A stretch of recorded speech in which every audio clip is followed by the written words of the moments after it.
बार की बात है, एक नदी के किनारे हिरन और छोटा सा बच्चा एक दूसरे से बातें कर रहे थे कि पता नहीं क्या हो गया है, हमारे जंगल को किसकी नज़र लग गई है कि रोज़ का कोई न कोई झगड़ा होता है और हमारे जंगल पे शेर ने अपना हमला रचा लिया है, हमला करके रखा है। अब बताओ हम क्या करें और कैसे रहेंगे। फिर हिरन जो होता है एक बड़े से कछुए के पास जाता है। नदी किनारे कछुआ निकल के आता है। वह कहता है कि तुम चिंता ना करो, एक दिन ऐसा आएगा कि सारे पशु पक्षी और जानवर खुश रहेंगे और शेर खान यहाँ से भाग जाएगा। और एक बड़ा सा सांप भी है, विचार और मेढक बैठे सारे जानवर जो भी वहाँ पे जीव जंतु रहते थे वह सब शेर के आतंक से परेशान थे। वह कहते थे कैसे भी करके शेर यहाँ से चला जाए और हम सब मिल के इस जंगल में रहे। तब तक हाथी ने विचार बनाया कि शेर से हम झगड़ा करके उसको कैसे भी यहाँ से घसीट के निकालेंगे। और फिर एक बार की बात है, वो दिन आ ही गया जब शेर और हाथी की बहुत ज़ोर से लड़ाई होने लगी। लड़ाई होते होते शेर खान उसमें शांत होकर बैठ गया, क्योंकि उससे बस हाथी से जीत नहीं पा रहा था। एक पेड़ था, वह देखता रहता था कि इस जंगल में क्या होता है और वह छोटी छोटी पंखुड़ियों को सब कुछ बता देता था और वह पंखुड़ियाँ पूरे जंगल में बात फैला देती। तब तक एक बहुत ही चालाक लोमड़ी आती है। वह कहती है शेर खान, अगर तुम्हें हाथी से जीतना ही है तो तुम्हें मेरा साथ लेना पड़ेगा।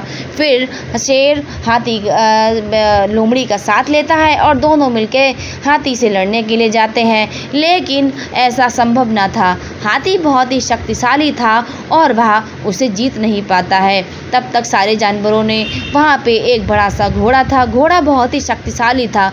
उसने शेर को अपने पूंछ में फंसा के ऐसा घसीटा कि लोमड़ी सब अपना देखते ही रह गई और कहती रहेगी शेर बचो, शेर खान बचो, शेर खान बचो। तब तक घोड़ा अपनी पूंछ में फंसा के शेर को इतना दौड़ाया पकड़ के कि शेर की तो ऐसी की तैसी हो गई। और उस घोड़े ने शेर को इतना सबक सिखाया कि शेर ने जंगल छोड़ने का फैसला ही कर लिया होगा। पूरे जंगल में घोड़े ने शेर को पैर पकड़ के घुमाया। शेर खान ने कहा कोई मुझे बचाओ, लेकिन सारे जानवर शेर खान को यही चाहते थे कि वह इस जंगल से चला जाए, क्योंकि शेर ने सारे जानवरों को बहुत ही परेशान करा था और अपनी आतंक पूरे जंगल में फैला के रखा था।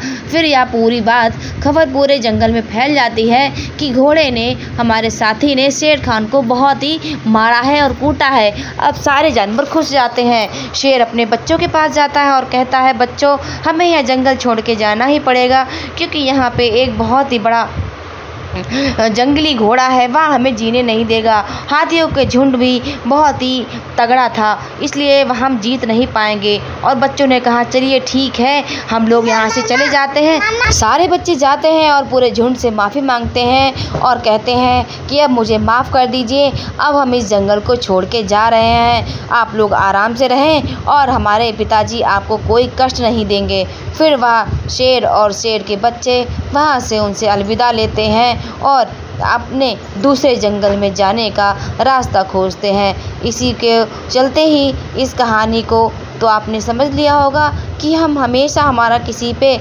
अधिकार नहीं रह सकता। अगर हम गलत कार्य करेंगे तो हमें सज़ा भी गलत ही मिलेगी। तो इससे अच्छा हमेशा अच्छे ही काम करें, जिससे हमें हमेशा अच्छा फल मिले। फिर सारे जानवर हंसी खुशी रहने लगे। उन सारे जानवरों को बहुत ही अपनी दुनिया वापस मिल गई हो, सारे खुशी से रहने लगे। बच्चों, मेरी कहानी अच्छी लगती तो मेरे चैनल को लाइक करें, सब्सक्राइब करें और देखते रहें। Bye bye.